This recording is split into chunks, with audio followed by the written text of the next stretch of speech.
네, 오늘 우리에게 주시는 하나님 말씀을 같이 교독하겠습니다. 오늘 말씀은 구약성경 열왕기상 17장 8절에서 16절까지만 보겠습니다. 열왕기상 17장 8절에서 16절까지 같이 교독하도록 하겠습니다. 제가 8절 있습니다. 여호와의 말씀이 엘리야에게 임하여 가라사대 너는 일어나 시돈에 속한 사르밧으로 가서 거기 유하라. 내가 그곳 과부에게 명하여 너를 공개하게 하였느니. 저가 일어나 사르밧으로 가서 성문에 이를 때에 한 과부가 그곳에서 나무를 줍는지라. 이에 불러가로되 청컨대 그릇에 물을 조금 가져다가 나로 마시게 하라. 엘리야가 저를 불러 가로되 청컨대 내 손에 떡 한 조각을 내게로 가져오라. 저가 가로되 당신의 하나님 여호와의 사심을 가리켜 맹세하노니 나는 떡이 없고 다만 통에 가루 한 웅큼과 병에 기름 조금뿐이라. 내가 나무가지 두엇을 주어다가 나와 내 아들을 위하여 음식을 만들어 먹고 그 후에는 죽으리라.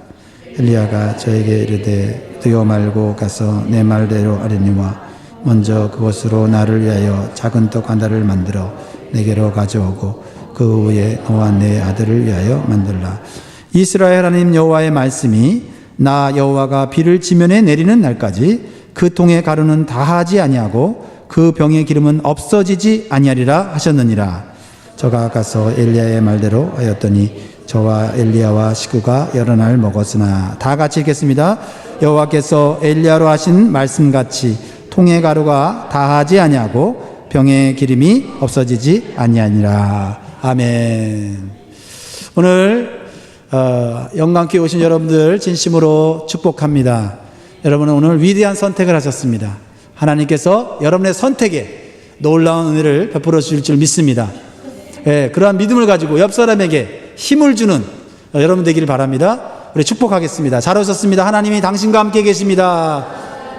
인사하겠습니다. 하나님 여러분과 함께 계십니다.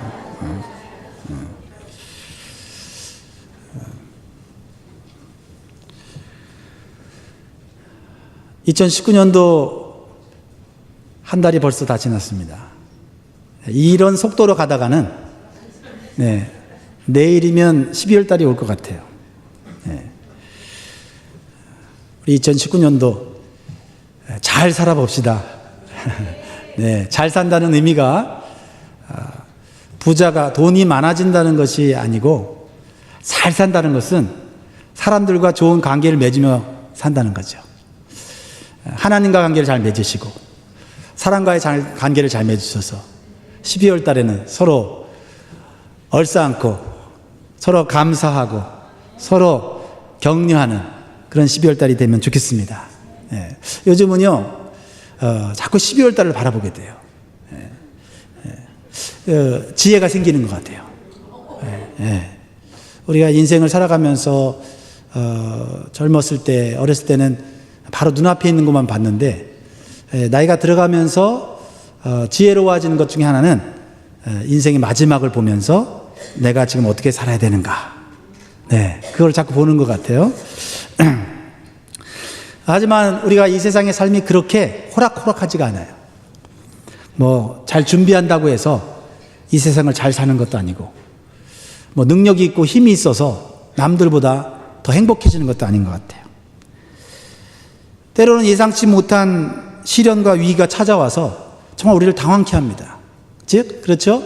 갑자기 불어온 토네이도에 의해서 우리의 모든 것들이 날아가기도 하고 또 예상치 못한 지진이 와서 정말 우리의 인생의 모든 것을 잃어버리기도 하지요. 또한 어느 정도 예상했던 고난이지만 잠시 참으면 끝나겠지, 인내하면 사라지겠지 하는 그 고난이 끊임없이 이어지는 경우도 있죠.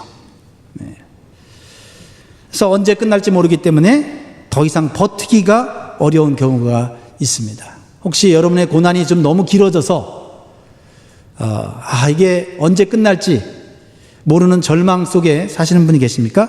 오늘 말씀을 통해서 하나님의 위로가 있기를 주의 이름으로 축복합니다. 오늘 말씀의 본문의 배경을 보면 언제 끝날지 모르는 가뭄, 흉년 속에 이스라엘 나라가 들어간 것을 보게 됩니다. 비가 내리지 않으면 세상의 모든 물들이 말라버리죠. 그러면 먹을 것이 없어집니다. 그리고 저장해 놓았던 물도 이제 시간이 흐르면 바닥을 드러내게 되어 있죠. 그런 상황이에요. 그런 상황이 오늘 본문의 배경입니다. 그러니까 돈 많은 사람도, 돈 없는 사람도, 또 능력 있는 사람도, 능력 없는 사람도 이 가뭄 앞에서는 아무런 힘을 발휘할 수 없는 그런 상황인 거죠. 이게 바로 하나님의 징계로 인한 흉년인 것을 오늘 성경은 우리에게 말해주고 있어요. 1절, 열왕기상 17장 1절 한번 읽어보겠습니다. 1절 시작. 길르앗에 우고하는 자 중에 디셉 사람 엘리야가 아합에게 고하되 나의 섬기는 이스라엘 하나님 여호와의 사심을 가리켜 맹세하노니 내 말이 없으면 수년 동안 우로가 있지 아니하니라 하니라. 하나님이 비가 내리지 않게 징계를 내리셨다는 거죠. 하나님만 섬겨야 될 하나님의 백성인 이스라엘이 바알과 같은 우상을 섬기고 살아가고 있습니다. 그들이 믿고 의지하는 바알은 비의 신이에요. 비의 신. 그런데 비가 내리지 않아요. 왜 하나님이 징계를 내십니까? 바알이 가짜 신이라는 것을 깨닫게 해주려고 비를 멈추신 거예요.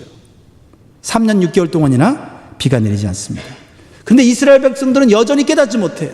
여전히 비를 내리시는 바알이라고 그 바알 앞에 엎드려 절하고 예배하고 기도합니다. 바알 신이시여 비를 내려주십시오. 하나님께서 참다가 비를 내리는 신은 바로 여호와 하나님이다 라는 것을 가르쳐 주기를 원하셨어요. 그런데도 깨닫지 못하고 이렇게 고통 가운데 살고 있는 것입니다. 그런데 그 와중에 소수의 사람들은 하나님만이 참신이시고 하나님을 믿어야만 우리는 살 수 있다고 믿는 사람들이 있었어요. 그들 중에 한 사람이 누구냐? 오늘 본문에 나오는 엘리야. 많이 들어보셨죠? 엘리야. 엘리야 선지자입니다.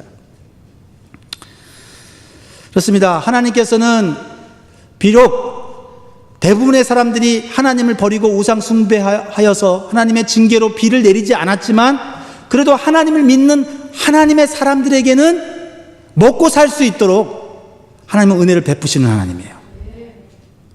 그래서 우리는요, 우리의 힘으로 어쩔 수 없는 어려운 환경 가운데 들어갔을 때 우리가 그 환경을 바꿀 수 없지만 그 어려운 환경 가운데서 우리가 극복하고 살아갈 수 있는 길은 하나님의 사람이 되는 길이에요. 네. 환경을 바꿀 수 없다면 우리가 하나님이 사람이 되는 것에 힘써야 돼요. 그것이 하나님께 가까이 가는 성도의 모습인 것입니다. 하나님께서는 흉년과 같은 고난 속에서도 하나님의 사람을 스페셜한 방법으로 먹여 살리신다라는 것이 바로 오늘 우리에게 주시는 교훈이에요. 하나님께서는 하나님만 믿고 하나님만 의지하고 하나님의 말씀을 진실하게 선포하는 이 엘리야 선지자를 보호하시기 위해서 그릿 시냇가로 인도하십니다. 왜냐하면 악한 아왕이 이 엘리야를 죽이려고 했기 때문에 그래요. 하나님께서 그릿 시냇가에 이 엘리야를 머물게 하고 놀라운 방법입니다. 저도 한때 그런 기도를 많이 했었는데요. 하나님, 나는 지금 너무나 가난하고 먹을 것도 없습니다. 하나님 저에게 까마귀를 보내주시사 먹을 것을 날라다 주시옵소서. 이렇게 기도한 적이 있거든요. 왜냐하면 오늘 그러한 기적이 이 엘리야의 삶에 일어나거든요.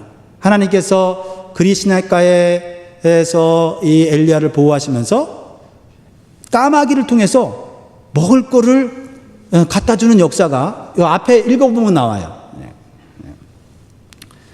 이렇게 하나님께서는 하나님의 사람을 하나님의 비상한 방법으로 보호하시고 인도하신다는 거죠. 그러니까 우리가 올해 결심해야 되는 것은 잘 살아보겠다고 노력하는 것이 아니고 하나님께 가까이 가려고 노력하면 하나님께서 우리를 잘 살게 해주실 줄 믿습니다. 그런 믿음이 있어야 될 줄 믿습니다. 그런데요, 오랜 가뭄이 지속되자 그리시나가에도 물이 마르게 되었단 말이죠. 그래서 하나님께서는 또 이번에도 엘리야를 비상한 방법으로 먹이시려고 계획하셨다는 거예요. 여러분, 이 방법이 아니면 저 방법으로, 이 문이 닫히면 다른 문을 여셔서라도 하나님 우리를 형통케 하시는 줄 믿습니다. 근데요, 이번에 하나님께서 이 엘리야에게 제시하신 삶의 방식은 뭐냐면 이스라엘 땅이 아니라 이방 땅인 시돈, 그 시돈에 속한 사르밧에 가서 거기서 먹고 살라고 그러는 거예요. 거기 가면은 이름을 모르는 여인이 하나 있는데 그 여인을 통해서 네가 먹고 살게 될 것이다 라고 말씀하시는 거예요. 시돈은 어디냐면 지중해 연안에 있는 도시예요. 근데 바알을 섬기는 이방 나라예요. 특히 여러분, 이 시돈은 아방의 악한 부인이었던 이세벨이 태어난 곳입니다. 고향이에요. 하필이면 하나님께서 하나님의 사람 엘리야를 먹여 살리려고 하는 땅이 어디예요? 지금 우상을 숭배하는 일에 완전히 빠져버린 이 왕후인 이세벨이 살았던 고향이란 말이에요.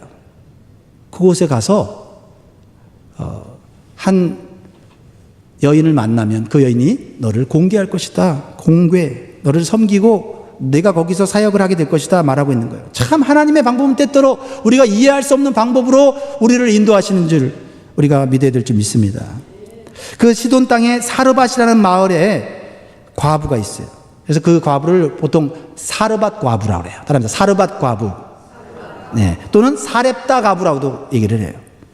하나님께서는 이 사르밧 과부를 엘리야가 만날 것을 말씀하셨어요. 자, 8절 9절 한번 말씀을 통해서 한번 읽어보겠습니다. 시작. 여호와의 말씀이 엘리야에게 임하여 가라사대 너는 일어나 시돈에 속한 사르밧으로 가서 거기 유하라. 내가 그곳 과부에게 명하여 너를 공개하게 하였느니라. 여러분, 엘리야는요 상식적으로 생각할 때 참 이해가 안 되는 말씀이지만 이미 하나님의 능력을 체험한 사람이에요. 까마귀를 통해서 자신이 먹고 사는 문제를 해결한 사람이기 때문에 순종하여 사르밧으로 갑니다. 근데 마침 사르밧 과부가 집 밖에서 무언가를 하고 있어요. 그래서 그 여인이 정말 하나님이 자신에게 붙여주신 사람인가 궁금해졌어요. 그래서 그 여인에게 말을 겁니다. 어떻게 말을 걸어요? 내가 목이 마른데 나에게 물을 줄 수 있어? 라고 물어보는 거예요. 이 장면은 창세기의 한 사건을 여러분 연상시키죠. 아브라함의 종 이름이 엘리에셀인데 아브라함이 자신의 하나뿐이 없는 아들 이삭을 결혼시키려고 하는데 가나안 땅에 있는 하나님을 믿지 않는 우상 숭배하는 여인에게 여인을 며느리로 삼을 수가 없어갖고 아브라함이 살았던 고향으로 가서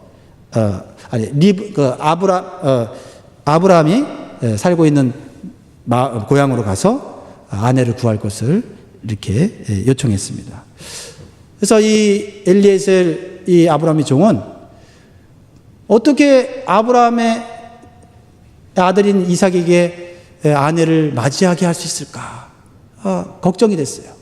그래서 바단 아람으로 가서 그곳에서 이제 우물가에 앉았습니다.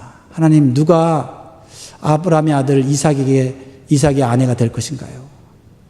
나에게 지혜를 주세요. 그래갖고 한 아름다운 여자가 우물가로 오는데 그에게 말을 걸어서 나에게 물을 줄 수 있느냐 그랬더니 그 여인이 얼굴도 예쁘고 근데 성품도 좋고 말이죠. 얼마나 친절한지 물을 막 먹이고 짐승에 물을 먹이고 너무너무 그런 거예요.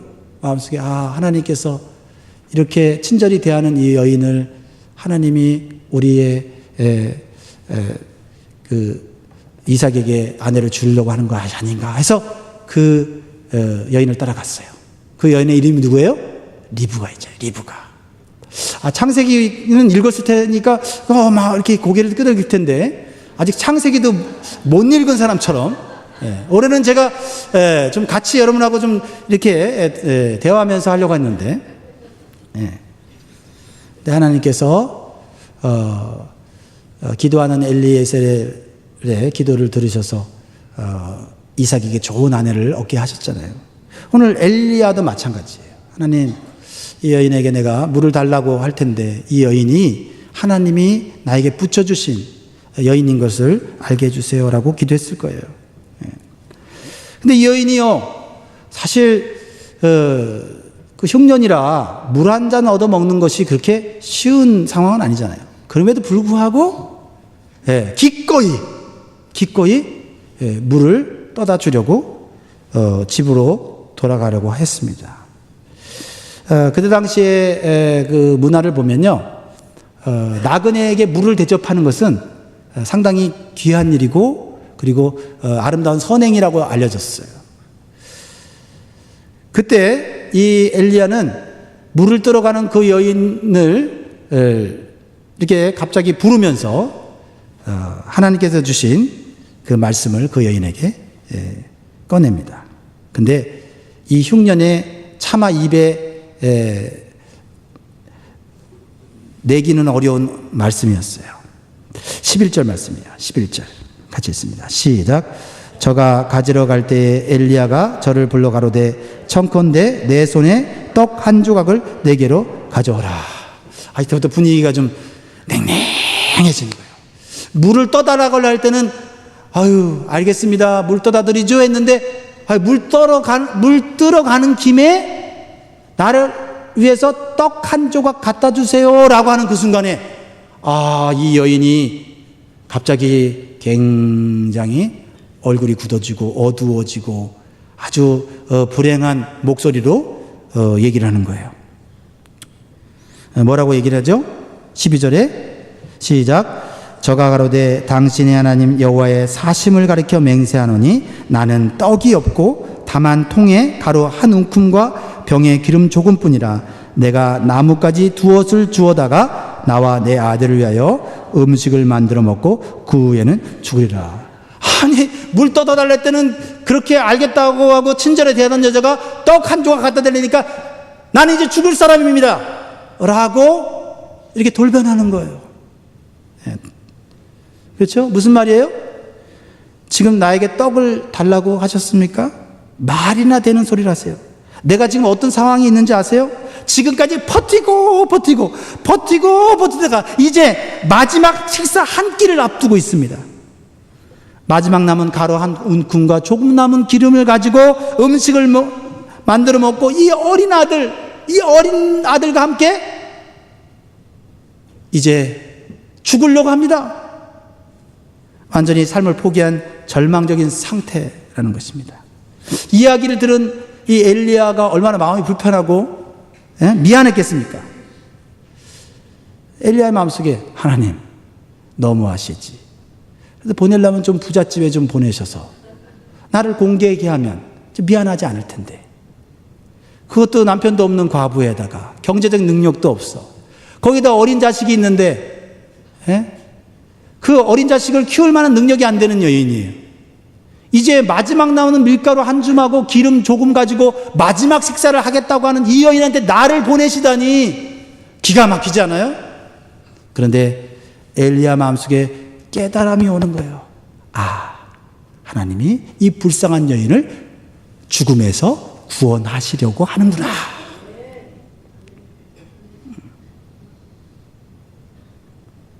나라도 책임져주지 못하는 이 과부, 나라도 지금 흉년이 들어서 망하게 생긴 그때에 누가 백성들을 돌아보는 지도자가 있겠습니까? 자기 먹기 바쁘지.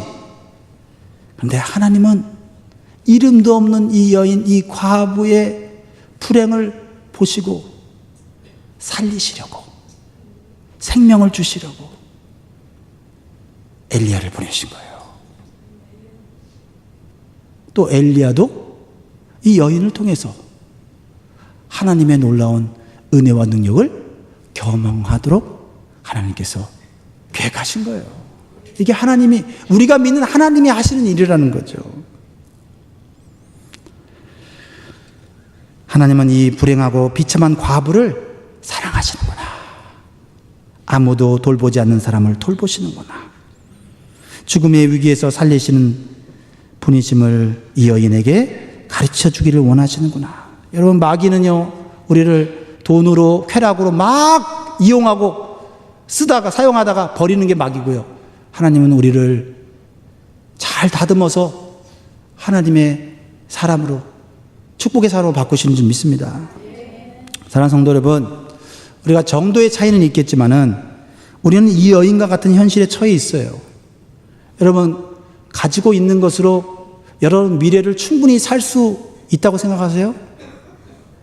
여러분이 많은 재산을 가진다 할지라도, 많은 재산을 가진 분도 여기 없는 것 같아요. 목사님, 제가 숨겨놓은 거 있어요. 이렇게 말할지 모르지만, 제가 볼 때는 제가 아는 한은 그렇게 미래에 무슨 큰 위기를 만나도 너끈히 그것들을 다 감당할 만한 그런 재산과 능력이 있는 분들이 여기 있다고 말하기가 어려울 것 같아요. 그런 의미에서 볼 때는 이 여인이나 우리나 미래를 책임질 수 없는 것은 피장파장 아니에요? 이 여인은 당장 내일 죽을 사람이고 우리는 얼마 정도 버티다가 죽을 사람 아니에요? 이 불행한 과거를 통해 우리에게 주시는 교훈은, 하나님은 삶의 절망적인 문제를 통해서 하나님의 은혜와 은혜와 능력을 경험케 하시는 분이다. 절망적인 상황이 절망이 아니라 절망적인 상황에서 하나님의 은혜를 발견하지 못하는 게 절망이다. 맞습니까? 네. 엘리야는 이 과부의 절망적인 문제를 해결해 주시려는 하나님의 뜻을 깨달았어요. 이게 절망적인 상황에서 살리시는 하나님을 만난다고 하는 것, 그런 믿음의 사람을 만난다고 하는 것, 얼마나 감사한 일이에요. 네. 그래서 엘리야는 담대하게 이 과부에게 하나님의 구원과 복음의 메시지를 전하고 있는 거예요. 그게 13절 14절 아니에요? 13절 14절 시작. 엘리야가 저에게 이르되 두려워 말고 가서 내 말대로 하려니와 먼저 그것으로 나를 위하여 작은 떡 하나를 만들어 내게로 가져오고 그 후에 너와 내 아들을 위하여 만들라. 이스라엘 하나님 여호와의 말씀이 나 여호와가 비를 지면에 내리는 날까지 그 통의 가루는 다하지 아니하고 그 병의 기름은 없어지지 아니하리라 하셨느니라. 할렐루야. 하나님 이렇게 말씀하시면 끝난 거 아니에요?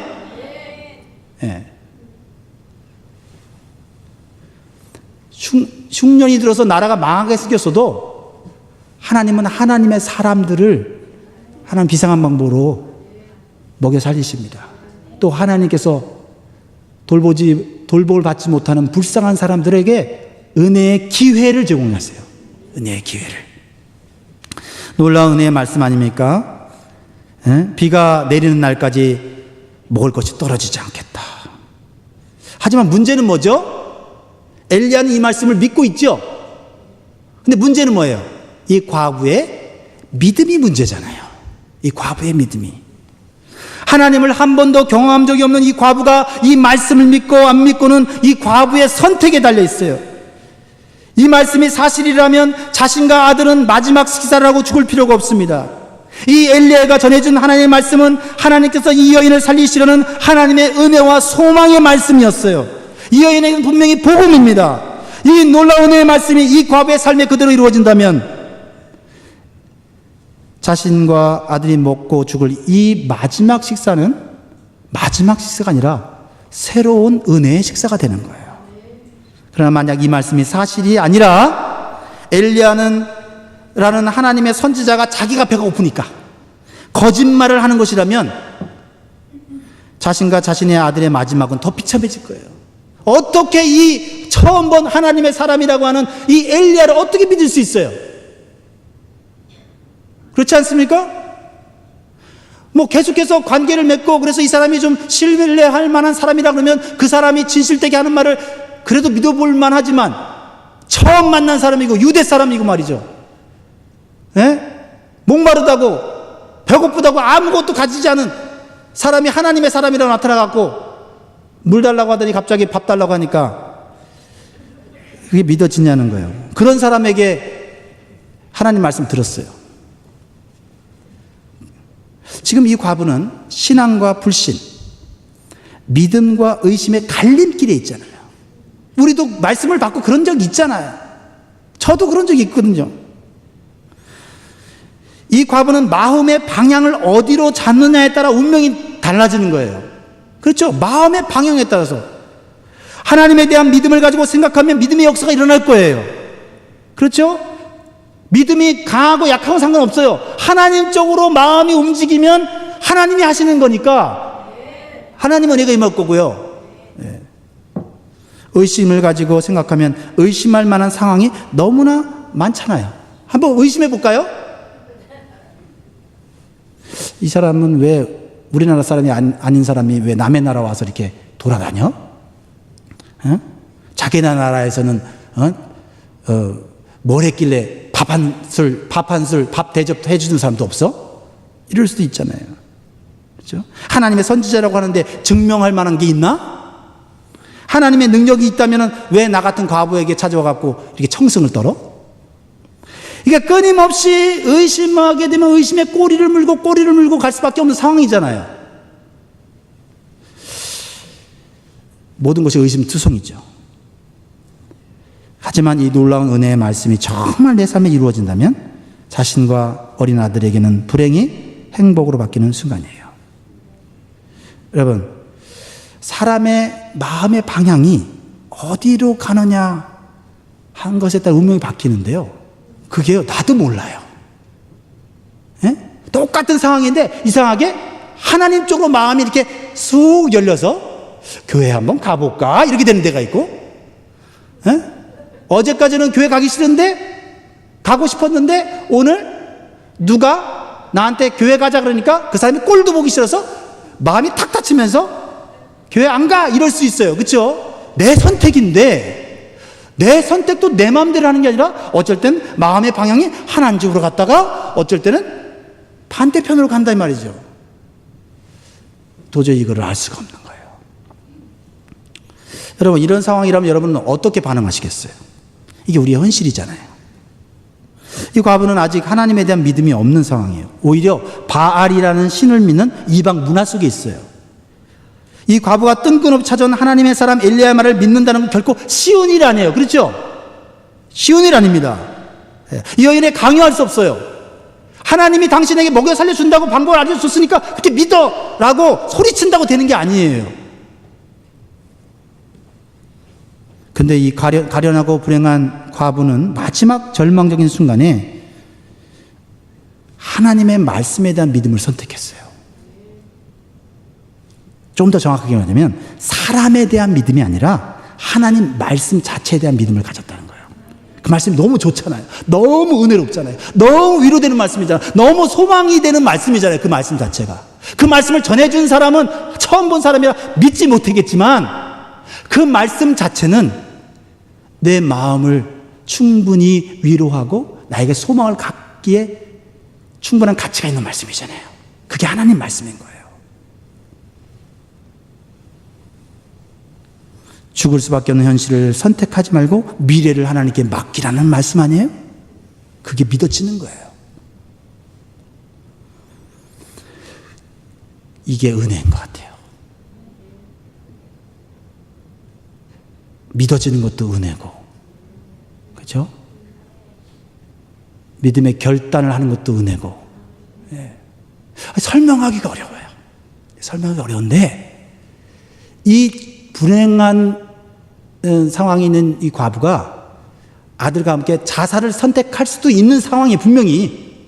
그런데 이 여인은 이름 모를 하나님의 선지자를 통해서 하나님 말씀이 들렸는데 그 말씀을 바라보는 믿음을 갖게 됐다는 거죠. 그래서 마태복음 4장 4절에 보면 여러분 잘 아는 말씀이죠. 예수께서 대답하여 가라사대 기록되었으되 사람이 떡으로만 살 것이 아니요 하나님의 입으로 나오는 모든 말씀으로 살 것이라 하였느니라. 믿으세요? 정말 믿으세요?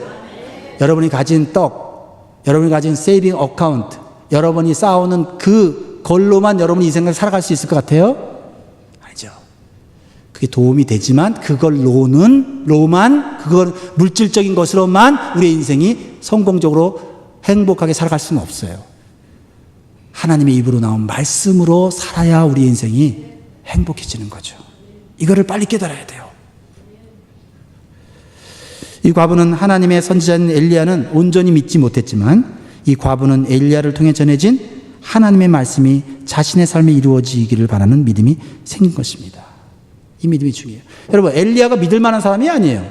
우리가 성경을 쭉 보니까 믿을 만한 사람이에요. 그렇죠? 하나님의 사람. 정말 위대한 하나님의 사람이죠. 이스라엘 사람들이 모세 아니면 엘리야를 가장 훌륭한 선지자로 여겼잖아요. 근데 이 여인에게는 별 볼 일 없는 사람이에요.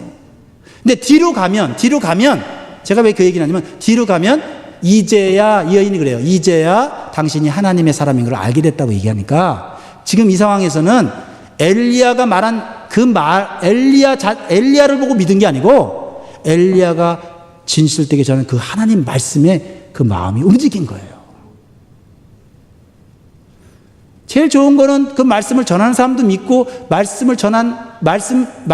그 입에서 나온 말씀도 믿으면 훨씬 더 믿음이 더 풍성해지겠지요. 그러나 그렇지 않아도 우리가 믿음을 소유할 수 있다라는 거죠. 매우 연약한 믿음이에요. 말씀을 믿고 싶은 마음이에요. 귀한 믿음이에요. 이런 믿음의 기초가 되어 믿음의 역사가 일어날 수 있는 줄 믿으시기 바라요.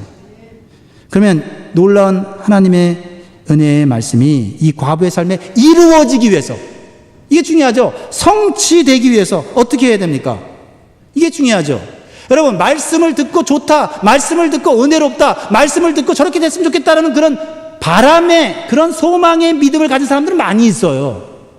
그런데 그 말씀에 나타나는 약속의 능력을 삶 속에서 누리는 사람은 또 많지는 않아요. 그렇죠? 그게 우리의 문제잖아요. 엘리야가 해줄 수 있는 것이 아니잖아요. 다른 사람이 해줄 수 있는 것이 없어요. 엘리야가 해줄 수 있는 건 다 해줬어요. 뭐였어요? 진심을 다해서, 마음을 다해서 찾아가서 하나님 말씀을 전했습니다. 이제 과부가 해야 될 일만 남았죠. 소망의 말씀을 일단 받아들였어요. 이 과부가 해야 될 것은 믿음에 합당한 행위입니다. 맞습니까? 네. 거기까지 해줄 수는 없어요. 거기까지 엘리야가 해줄 수 없어요. 이 말씀을 믿는다고 하더라도 믿음의 행위가 나타나야 돼요. 야고보서 2장 22절 말씀이죠. 같이 한번 읽겠습니다. 시작. 네가 보거니와 믿음이 그의 행함과 함께 일하고 행함으로 믿음이 온전케 되었느니라. 이 믿음의 행위가 왜 필요하냐면 하나님에 대한 온전한 신뢰고 하나님의 말씀에 대한 존중이기 때문에 그래요. 해보다가 이 말씀이 안 이루어지면 나 하나님 안 믿을래 이런 자세가 아니라 정말 하나님의 말씀이니까 내가 끝까지 순종해 보겠다 라는 이 자세가 필요한 거죠. 그래서 믿음의 행위가 있는지 없는지 하나님은 믿음의 테스트를 하세요. 하나님이 놀라운 삶의 역사를 이루실 때는, 기적을 이루실 때는 믿음의 테스트가 있더라고요. 하나님 우리를 축복 가운데 들어가게 하시라고 각자 다른 방식으로 믿음의 테스트를 하십니다. 혹시 여러분 믿음의 테스트를 좀 받고 계신 분들 계세요? 네. 있으실 거예요. 그 테스트 때문에 갈등하는 분도 계실 겁니다.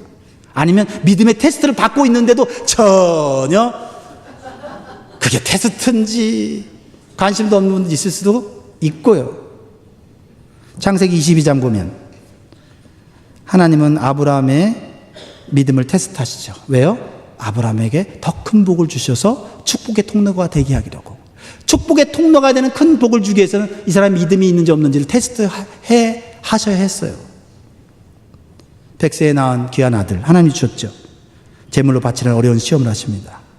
자세히 설명하진 않겠습니다. 아브라함은 그 어려운 믿음의 테스트를 순종함으로 통과했지요.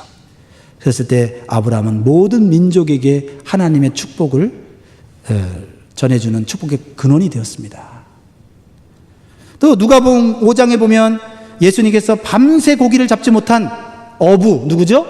베드로에게 믿음의 테스트를 하세요.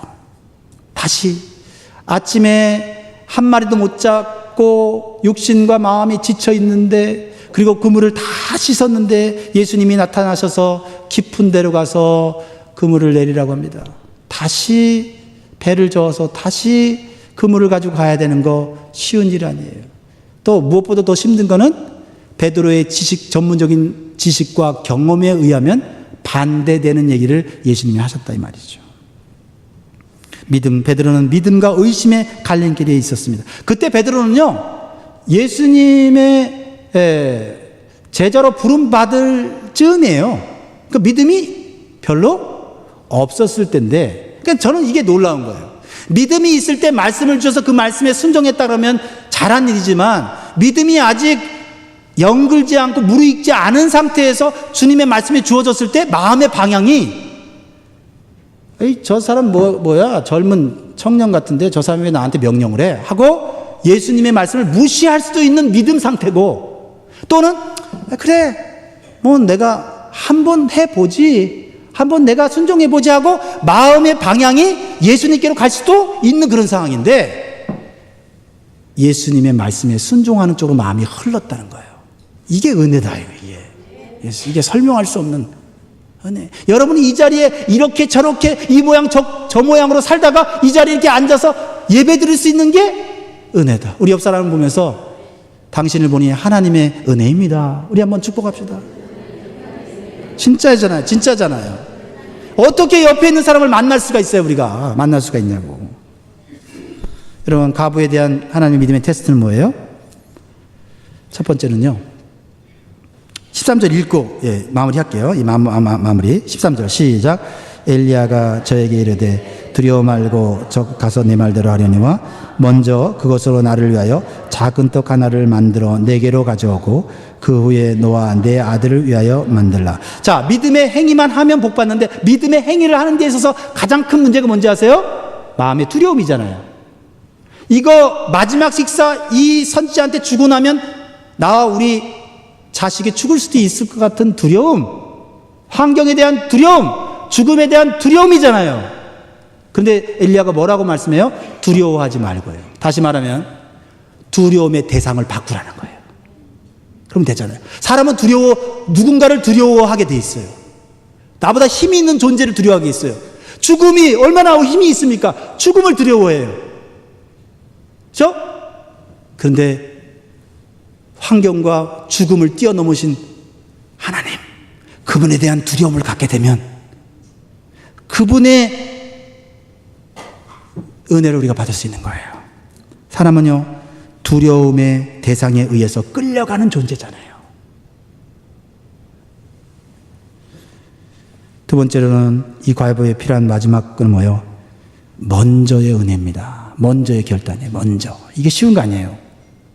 먼저 그것으로 나를 위하여 작은 떡 하나를 만들어 내게로 가져오고 그 후에 너와 내 아들을 위하여 만들어. 아니, 하나님이 역사하시려면, 놀라셨어요? 네. 이렇게 하실 수 있잖아요. 우리가 우리가 아들하고 나하고 떡 해먹고 하나님이 능력을 보여주셔서 밀가루통에 밀가루가 또 있고 기름에 기름이 있게 할 수도 있잖아요. 그렇죠? 하나님 그렇게 하실 수 있어요. 근데 하나님이 뭐라고요? 먼저 네 마지막 식사 하나님께 먼저 드리라는 거예요. 그럼 어떻게 해요? 그 다음 너를 위해서 내가 식사를 제공하겠다는 거예요. 하나님의 이 우선순위, 이게 아무것도 아닌 것 같은데 나중에 결과적으로 보면 밀가루통에 밀가루가 있고 기름통에 기름이 있는데 그게 그냥 있는 게 아니고 우선순위를 지켰기 때문에 하나님이 약속을 지키시는 거란 말이죠. 이게 하나님, 여러분 말씀을 했습니다. 이 과부는 믿음과 의심의 갈림길에서, 죽음과 생명의 갈림길에서 하나님께 먼저 모든 것을 내어드리는 믿음의 선택과 행위를 하였어요. 하나님을 먼저 섬긴다는 것이 무엇인지를 각자의 위치에서 묵상하는 한 주간 되기를 소원합니다. 이 과부에게 합당한 말씀을 주셨듯이 이미 여러분에게 합당한 말씀을 주셨다고 믿어요. 올해 믿음의 행위를 보여줄 먼저 해야 될 부분에 대한 하나님의 말씀을 주어졌다고 저는 믿습니다.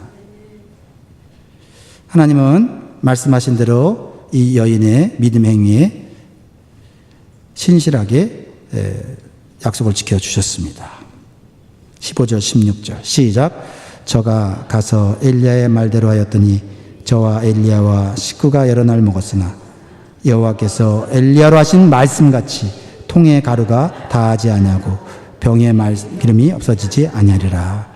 아멘. 이 말씀이 이루어지기 전에 해야 될 나의 일이 무엇인가? 우리는 하나님이 하실 일과 내가 해야 될 일을 구별해야 돼요.